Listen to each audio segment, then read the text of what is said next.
last time, talking about this question of rationality or irrationality, and there are two kind of views on the extreme, and that's why I wanted to present these two views, because they're on the extreme, right? So the rationality assumption is that's consistent with the idea, the homo economicus that we talked about, the idea that people are purely rational. That's sort of on one extreme. And then on the other extreme is Freud's idea of thanatos, that people are driven to kind of destroy themselves. But the truth is kind of somewhere in between, right? So it turns out, as I'm sure most of you know, good and bad outcomes are often mixed together. Procrastination is an example of this. How are good and bad outcomes mixed when it comes to procrastination? Your ego is being satisfied by you get to just hang out and chill and not do your work, but your id is like, yeah, you need to go do that. You went straight Freudian. Yeah, that's good. Yeah, so you get the advantage of not having to work, right? So that's the good outcome. The bad outcome is what? Exalted pile up. Yeah, stuff piles up. So this is neither that Freudian view, the thanatos or the death drive, or the rationality assumption. Neither of them would predict that people would procrastinate. This is sort of a midpoint in between them. We're just talking about procrastination. Here, this is supposed to be a hangover. It looks like a model trying to look like she has a hangover.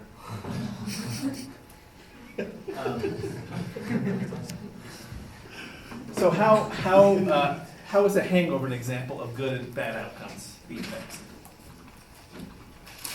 You enjoy it while the party's going, but then it sucks afterwards. Exactly.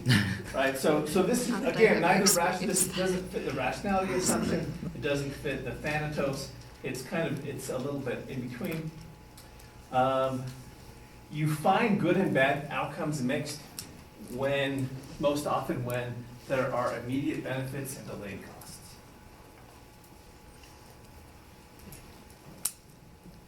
So let's take the hangover example.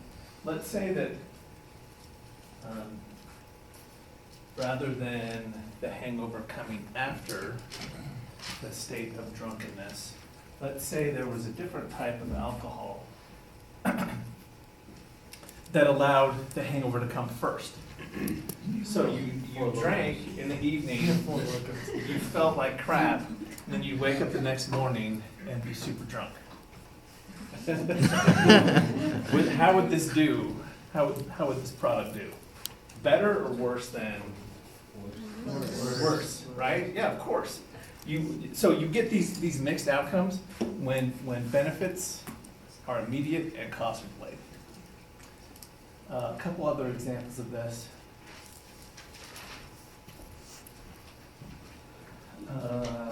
So two examples. One, you're offered $100 in 21 days or $120 in 24 days.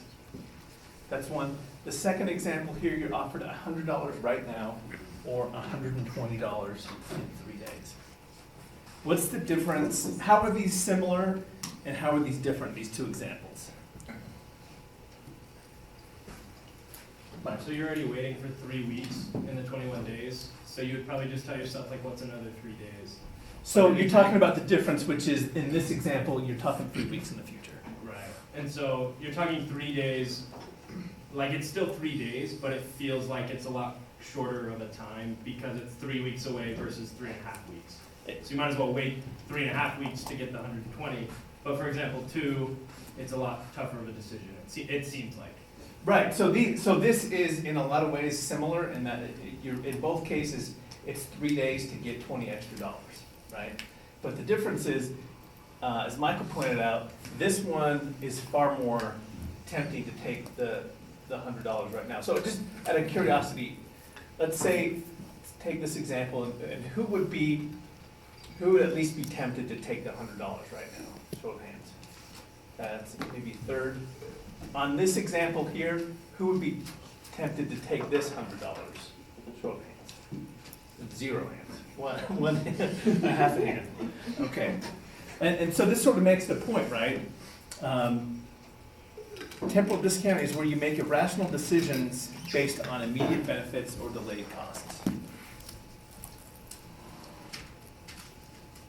So again, these are identical in a lot of ways. It's, in both cases, it's you give up $20 to have the money 3 days sooner, but nobody is tempted when it's not an immediate benefit. When the benefit's immediate, that's when people are prone to take that immediate benefit at a delayed cost.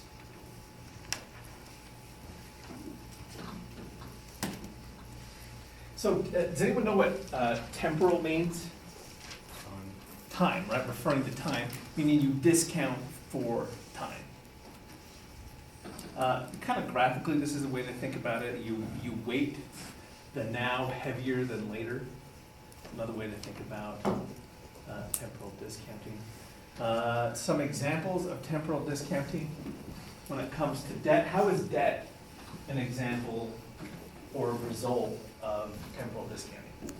People like need money immediately, and they're like, well, I can pay it off eventually. And so then they're gonna take maybe a more financial risk than they realize. Good. Okay. They want the benefit of having it now versus they don't worry about the costs later.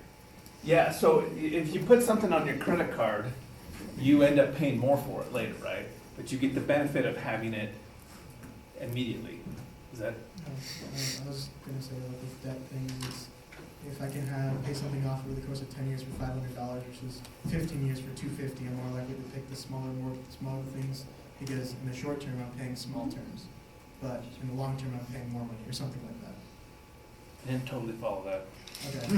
So like if, like for a mortgage, if I want to spend $800 a month on the mortgage for 10 years versus just $750 for 15 years, overall I'm going to pay more money, but I'm getting that $50 off right now, so I'm probably going to take the 15-year one. Yeah, good example. Good example. So you can see this is a little outdated. Average credit. So this is basically credit card debt. For most Americans, it's $8,500. That's on average, and which means it includes people who don't carry a balance on their credit cards. Right? And a lot of people carry no balance on their credit cards, which means that for people who carry a balance, the average is much higher, right? So among people who carry a balance on their credit card, it's quite a bit north of $8,500. It's not just individual consumers. Here's the debt clock.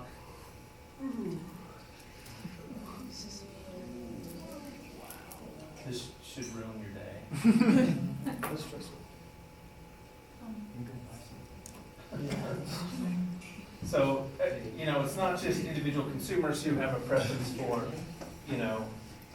benefits now and costs later. It's the government. And to be honest, some deficit spending is probably good, but we've long since surpassed that, the area where it makes sense. This is kind of funny.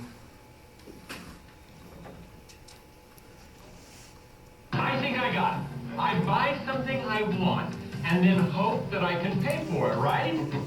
No. You make sure you have money, then you buy it. Oh, then you buy it. But shouldn't you buy it before you have the money? No. Why not? It's in the book. It's only 1 page long. The advice is priceless and the book is free. Wow, I like the sound of that. Yeah, we can put it on our credit card.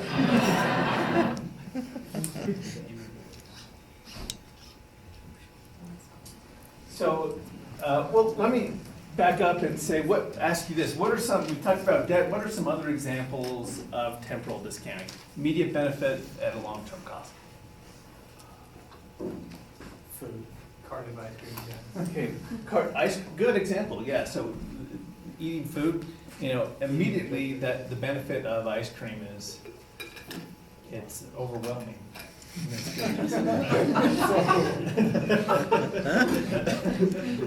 But it comes at a long-term cost. There was a hand over here. Having kids.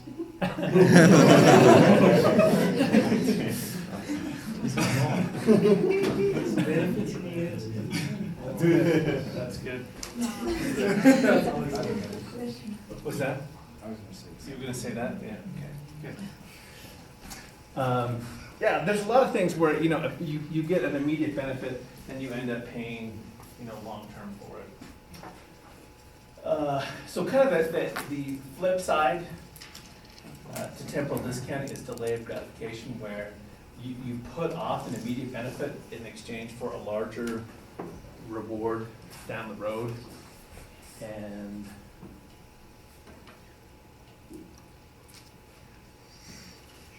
question is, there was a guy at BYU and a couple other places that have wondered if this is something that animals can do. He did this with blue jays.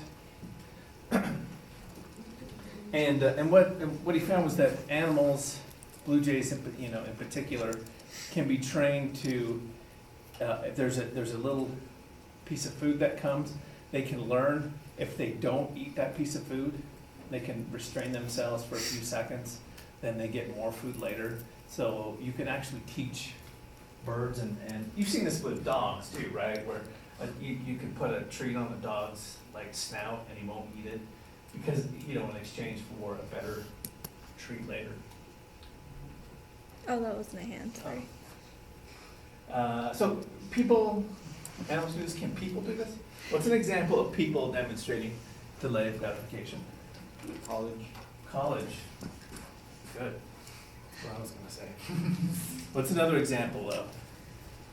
Investing in a retirement fund. Yeah, those are good examples, right? Where you get a benefit if you had more money immediately, right?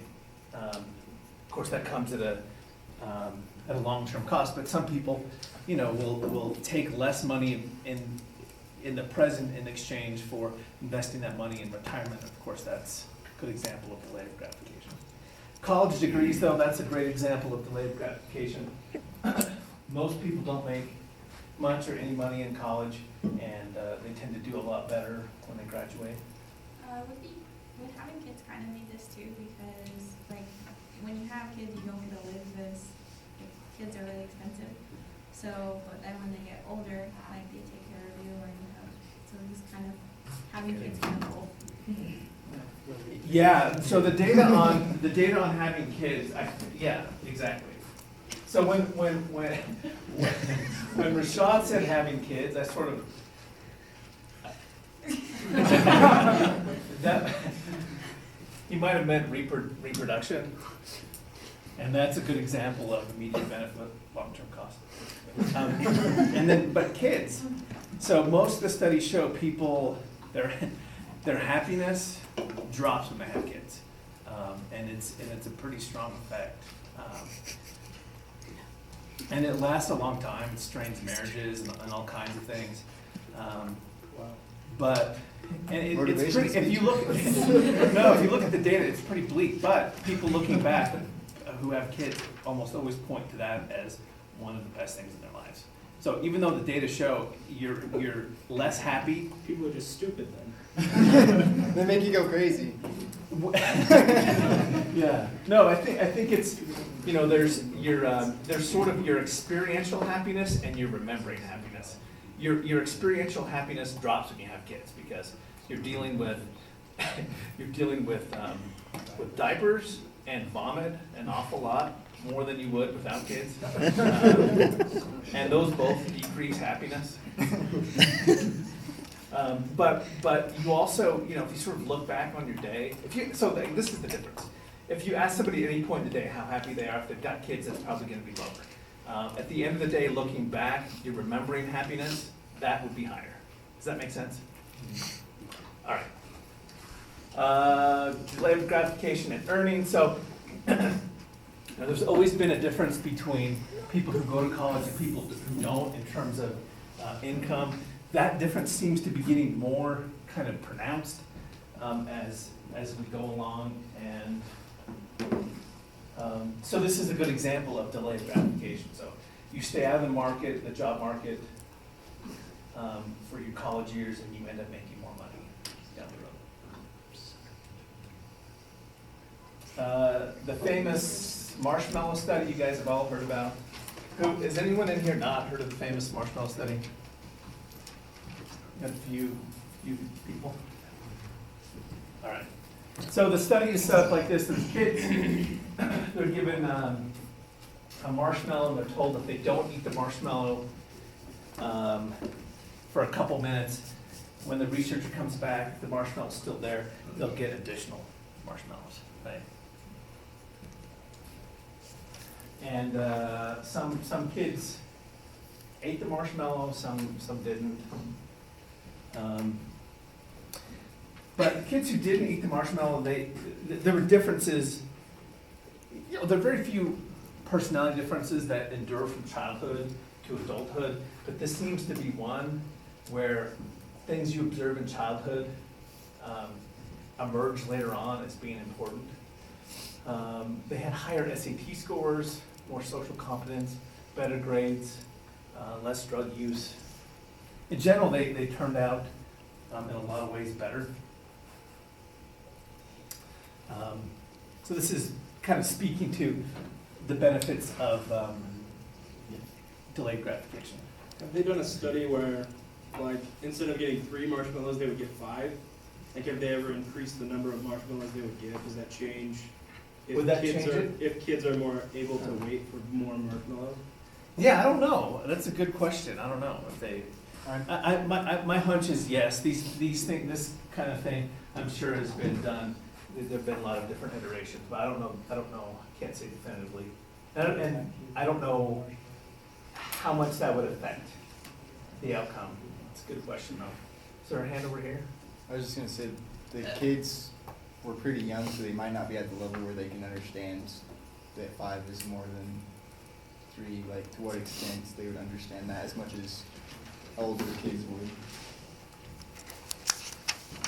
There's some kind of interesting research that fits this. When kids have disruptions in childhood,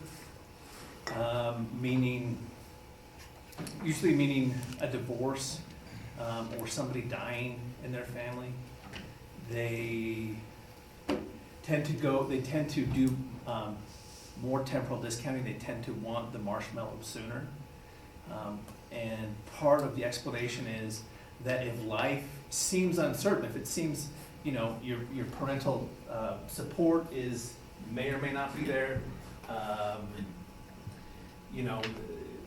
if you're raised in a violent home, chances are you might not live to see the second part of the marshmallow promise. Kids are they internalize that, and they tend to go for the fewer marshmallows immediately. It's kind of sad, but also there's some wisdom in that too. All right, so discount the future, and kind of disappoint your future self. We'll walk you through this example. So let's say that after class today,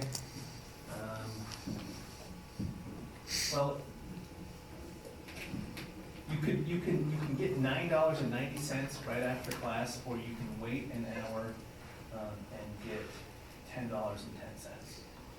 Who would take the $9.90? Who would wait an hour and get $10.10? That's super sad. Your rate is 20 cents an hour. Who would take the the $9.80 right now in exchange for 10? Who would take the $10.20? I just have a question, like, do you just have to sit there and wait, or can you be doing other stuff? 'Cause if I just have to sit there and wait, there's no way I'm sitting there. Yeah. You're not waiting 80 hours for an extra $16. I'm gonna say for the sake of this, you can do other stuff. Yeah, you can go fly a kite. 2-hour kite flying, huh? Go to the sheep parade, whatever it is you kids do. You really think that's what we're doing? So in general, people are gonna take, in class sort of support this, gonna take this, the smaller amount now. Smaller amount now. So the rate here is 20 cents an hour of discounting. So 20 cents an hour, 20 cents, and this also is 20 cents an hour. But who would wait?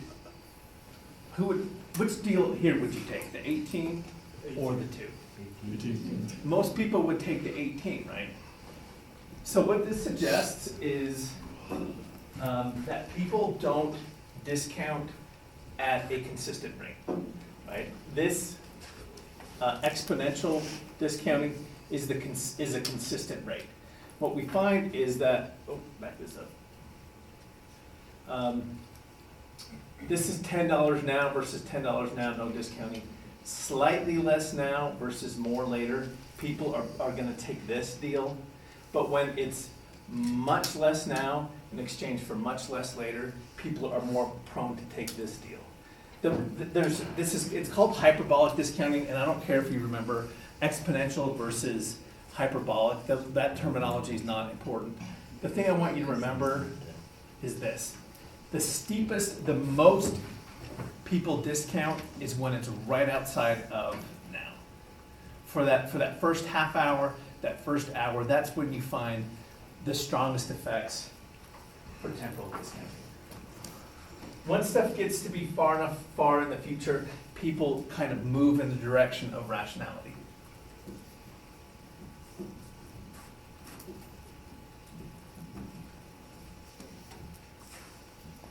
So again, people will take this slightly less right now, giving up slightly more in the future, but they tend not to take this much less now. They tend to prefer this one much more in the future. And again, the main point is, if it's right outside of anything where you're departing from right now, from the immediate moment, that's when temporal discounting is at its worst or steepest. Down the road, people tend to be a little bit more rational. Okay, now we're going to talk about language. You kind of understand the basics of temporal discounting.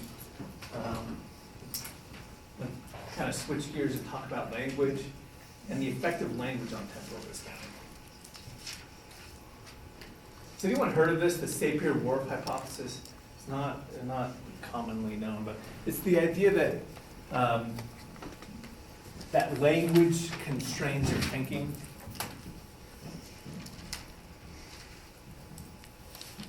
The idea being that people who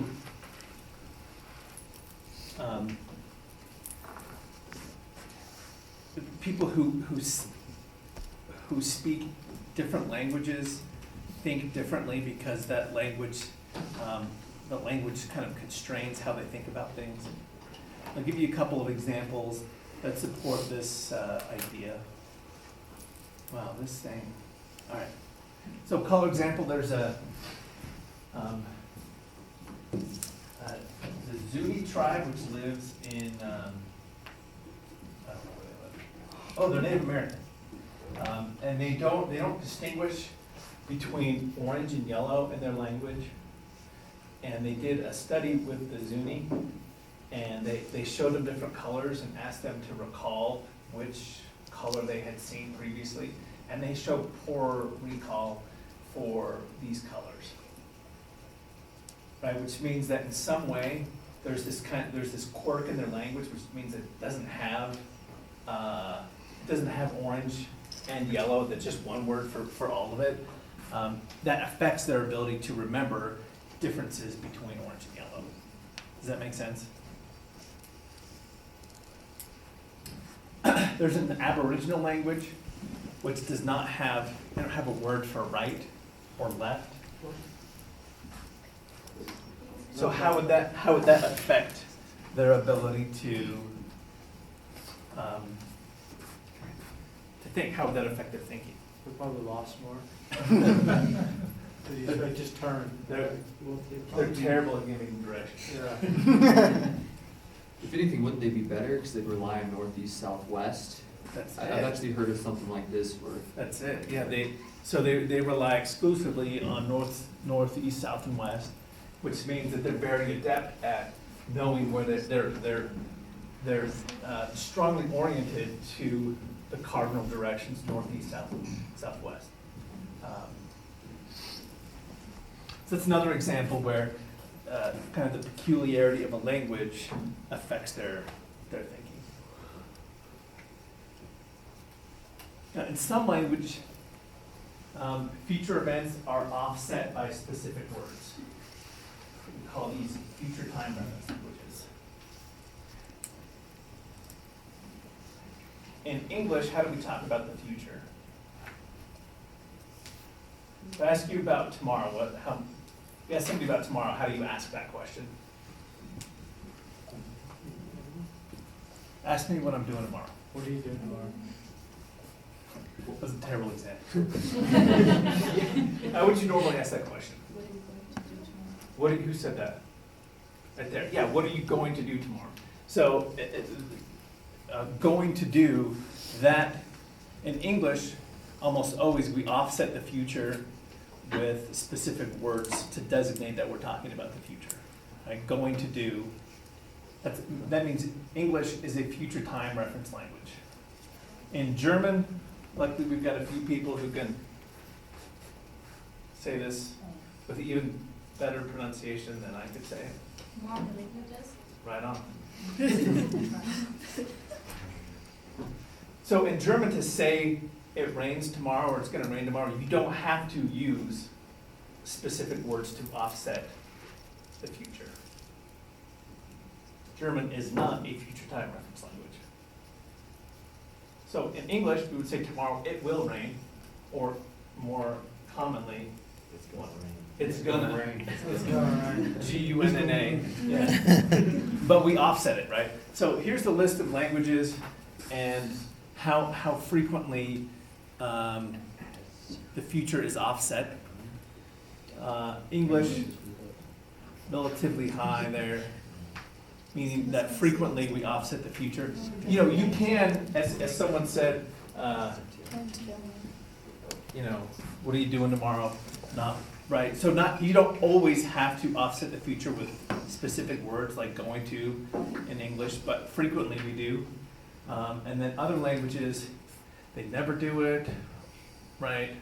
Or they rarely do it. And so, question is, how does this affect thinking about the future? And the answer is, it seems to be,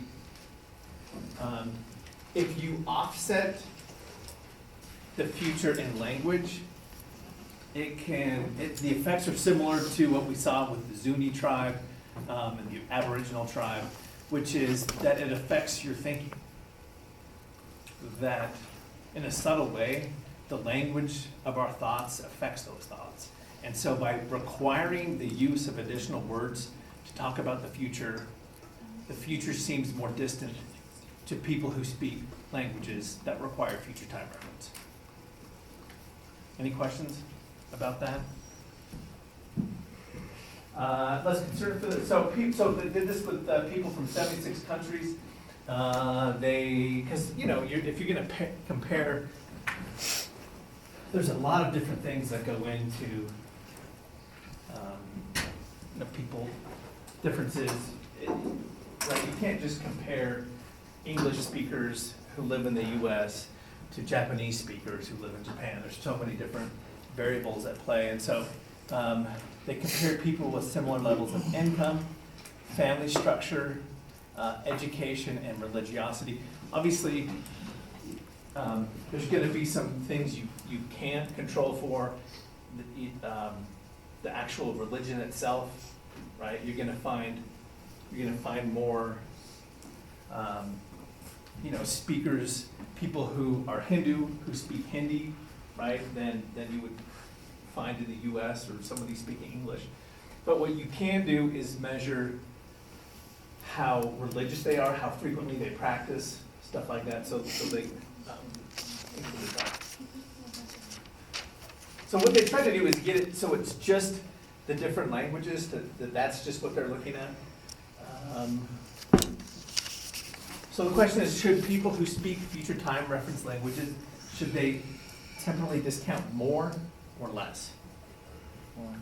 More, why?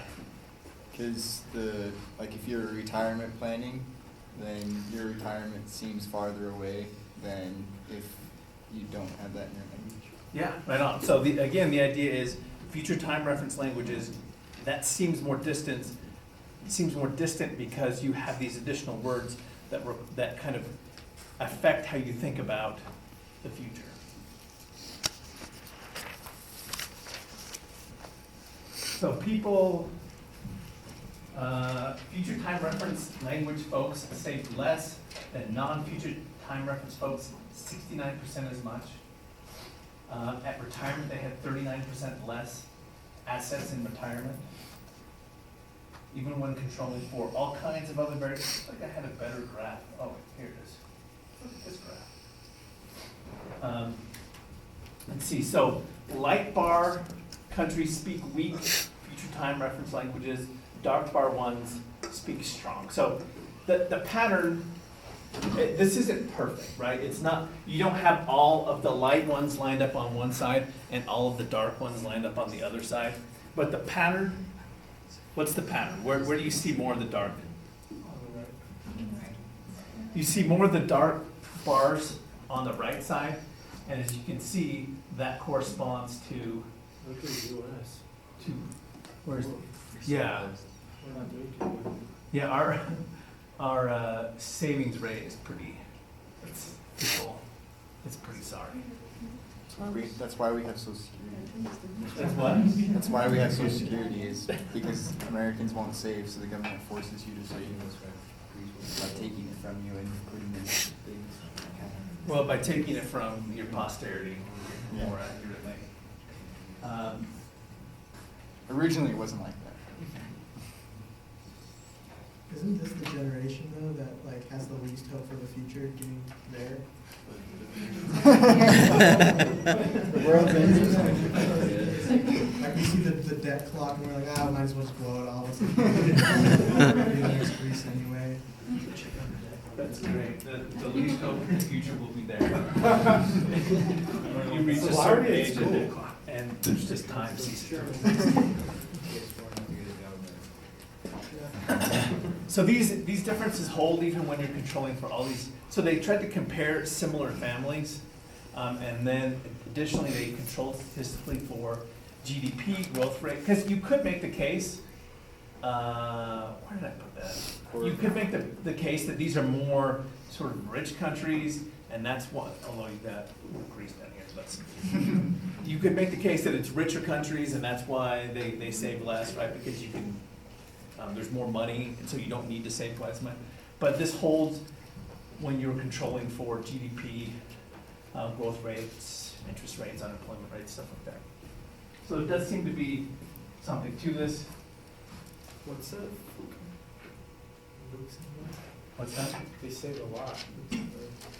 Yeah, and that's also, that would sort of argue this too, that also it's a very rich country, right? But they're tiny.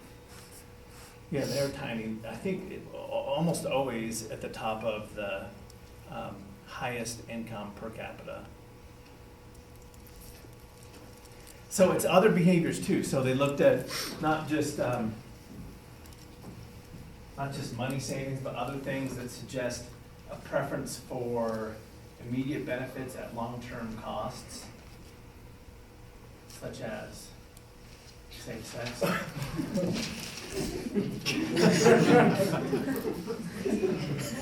That's cute, right? It's at the intersection of cute and pornographic. Not too many things are there. Yeah. I think that might be it. So, well, so why? Oh, that guy might So, That's between 45. you get more obesity,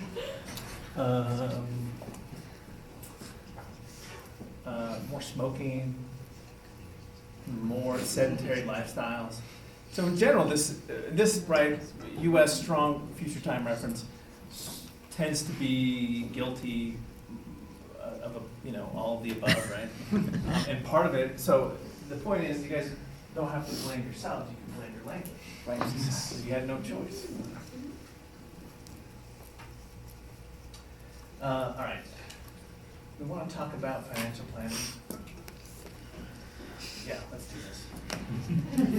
this. Savings rate currently really bad. I'll show you this. This is kind of interesting. If you look at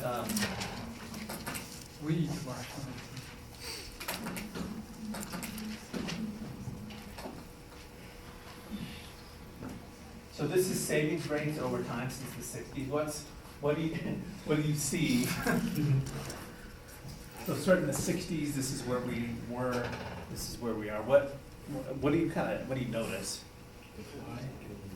Downward trend. The government 2008 doesn't want us was to rough. save. 2012, we just gave up. Like 2006, 2008. Yeah. So this, as the economy got better, we were saving less and less, right?